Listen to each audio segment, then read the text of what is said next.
તો અત્યારે પોરબંદરમાં વિશ્વ વેટલેન્ડ દિવસના પૂર્વ દિને 2 દિવસીય રાજ્ય કક્ષાના 8મા આંતરરાષ્ટ્રીય વેટલેન્ડ સેમિનારનું આયોજન કરવામાં આવ્યું હતું. Gujarat ecological education and research foundation દ્વારા સાંદીપની આશ્રમ ખાતે આ સેમિનારનું આયોજન કરવામાં આવ્યું હતું, જેનું ઉદ્ઘાટન સમારોહ વન અને પર્યાવરણ મંત્રી અર્જુનભાઈ મોઢવાડિયાના અધ્યક્ષ સ્થાને કરવામાં આવ્યું. આ સેમિનારમાં વેટલેન્ડ અને અભયારણ્ય સંદર્ભે વિવિધ મહત્વપૂર્ણ રિસર્ચ રિપોર્ટ અને માહિતીસભર ડોક્યુમેન્ટરીનું લોકાર્પણ કરવામાં આવ્યું.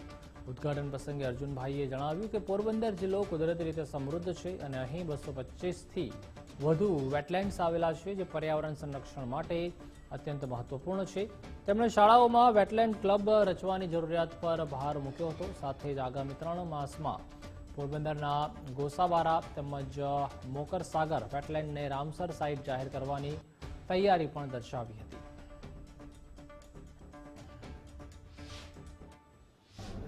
આપણે ત્યાં 4 વેટલેન્ડને રામસરનો દરજ્જો મળેલો હતો.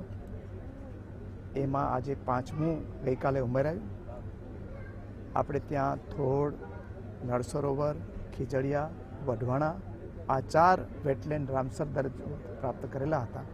ગઈકાલે છારી ઢંઢ કચ્છનું જે વેટલેન્ડ છે એને પણ રામસરનો દરજ્જો મળ્યો છે.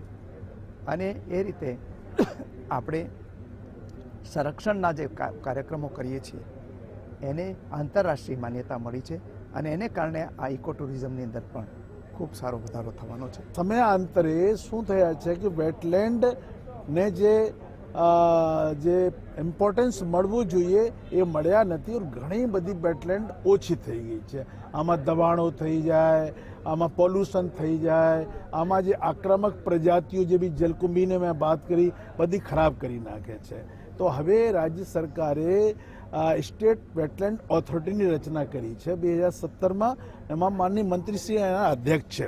તો જેટલી કરીબ 17,000 જેટલી વેટલેન્ડ છે ગુજરાતમાં, એના તમામનું પ્રબંધન થાય, એની ઓળખ થાય, એનું સંચાલન થાય, એ તમામ કામગીરી ક્ષેત્રે આપણે આગળ વધી રહ્યા છીએ.